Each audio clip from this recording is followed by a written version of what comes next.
A university student sits in a philosophy lecture and the professor asks the class a question that stops everyone cold.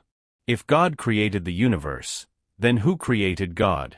And if God was created by something else, then that something else must have been created by something before it, and that by something before it, and so on forever. So either everything was created by something and that chain never ends, or something exists that was never created at all. And if something can exist without being created, why does that something have to be God? The student walks out of that lecture with a doubt in his chest that he has never been able to fully answer. Maybe you have felt something similar. Maybe someone has asked you this question and you did not know what to say. Today we are going to answer it completely, from the Quran, from Islamic scholarship, and from pure reason. And by the end of this video, not only will you have the answer, you will feel it. Welcome to Gentle Ustaz, your weekly reminder to live your faith in every part of your life. If you have not subscribed yet, do it now and turn on the bell so you never miss a reminder. This is one of the deepest videos we have made on this channel. Stay with me until the end. To answer the question of how God can exist without being created, we first need to understand something about the nature of existence itself. Everything that we can see, touch, measure and experience in this universe had a beginning. The chair you are sitting on was made. The building around you was built. The planet you are living on formed from cosmic dust billions of years ago. Even time itself, according to modern physics, had a beginning at the moment of the Big Bang. Everything that has a beginning needed something to bring it into existence. This is not a religious claim. This is simple logic that every human being accepts without even thinking about it. But here is the critical question. Can something come from absolutely nothing? Can you have a universe with all its stars, galaxies, laws of physics, time, space and matter, simply appear from a state of complete nothingness, with no cause, no creator and no reason? Every human instinct and every law of logic says no. Something cannot come from nothing. So if the universe had a beginning, and something cannot come from nothing, then something must have caused the universe to begin. And that cause must itself be outside of the universe, outside of time, outside of space and outside of the physical laws that govern everything we know. This is exactly what Islam has been saying for over 1,400 years. Allah is not part of creation. He is the cause of creation. He exists outside of everything that has a beginning, which is why he himself has no beginning and needs no creator. Now we come to the question itself. If everything needs a creator, then who created God? And the answer Islam gives is both simple and profound. The question itself contains a hidden assumption that must be examined. When we ask who created God, we are assuming that God is the same kind of thing as everything else in existence, the kind of thing that has a beginning and therefore needs a cause. But that assumption is exactly what Islam challenges. Allah describes himself in the Quran with a word that has no equivalent in any other language. He calls himself the self-sufficient, the eternal, the one upon whom all of creation depends, but who depends on nothing. He did not give birth and was not born. And there is nothing comparable to him anywhere in existence. This is not a description of a powerful human being or a king who happens to live forever. This is a description of a fundamentally different category of existence. Everything in the universe is contingent, meaning it depends on something else to exist. A tree depends on soil, water, and sunlight. A human depends on food, air, and their parents. The universe depends on physical laws and initial conditions. But Allah is necessary existence, meaning he does not depend on anything at all. He simply is. And because he has no beginning, the question of who created him does not apply, in the same way that the question of what is north of the North Pole does not apply. The question assumes something that does not fit the reality being described. Now that we understand why Allah does not need a creator, we come to the second part of the question. How can we actually feel his existence? Because a logical argument, no matter how strong, can leave the heart cold. Faith needs more than logic. And this is where Islam goes far beyond just answering the mind. It speaks directly to the heart. The Quran tells us to look at the creation around us as a direct sign pointing to its creator.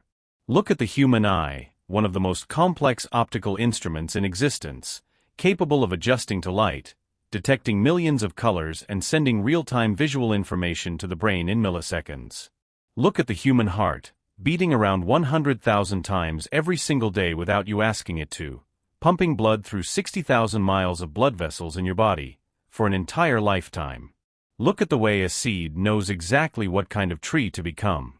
Look at the way a newborn baby knows instinctively how to breathe, how to cry and how to feed, without being taught a single thing. The Quran asks us again and again to look at creation and see in it the fingerprints of its maker. And it tells us that those who reflect on the creation of the heavens and the earth cannot help but conclude that this was not an accident. But perhaps the most powerful proof of Allah's existence is not outside of you at all. It is inside you.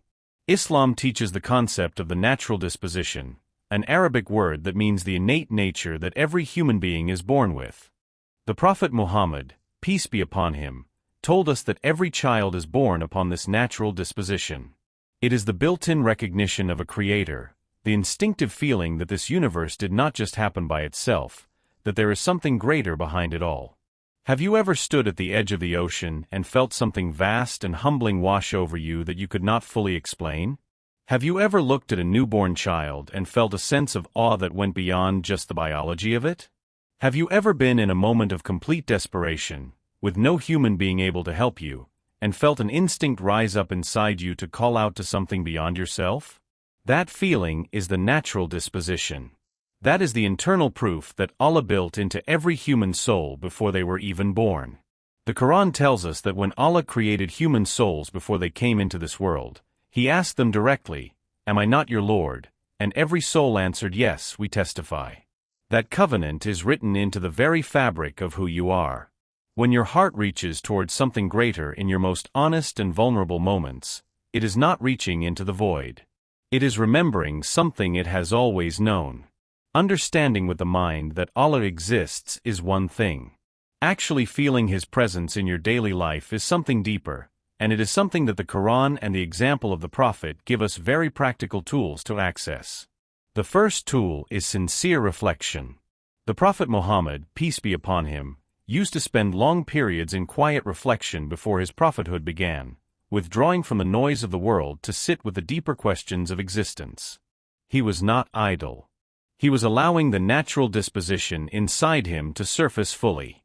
In our time of constant distraction and noise, most people never give themselves the silence to feel what is already inside them.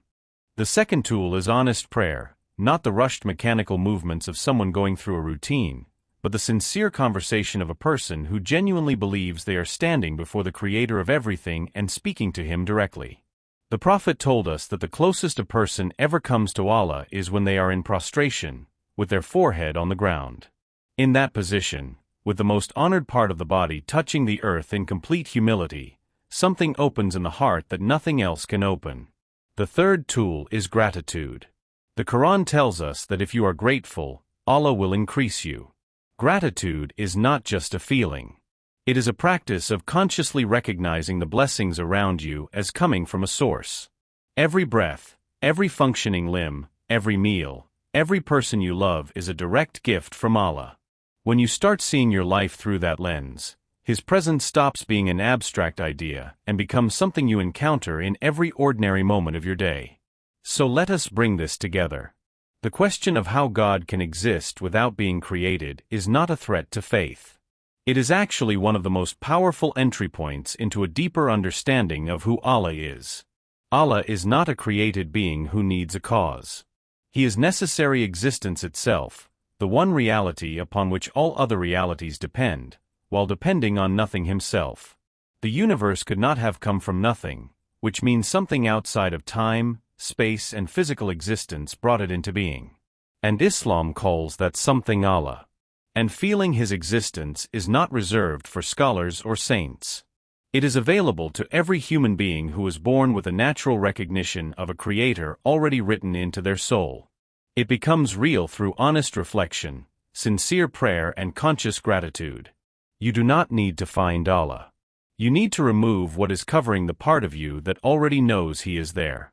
If this video answered a question you have been carrying for a long time, please share it with someone who is wrestling with the same doubt. That sharing is your ongoing charity. Subscribe to Gentle Ustaz for more reminders like this every week. May Allah strengthen your faith, expand your understanding, and make His presence real and close in every moment of your life.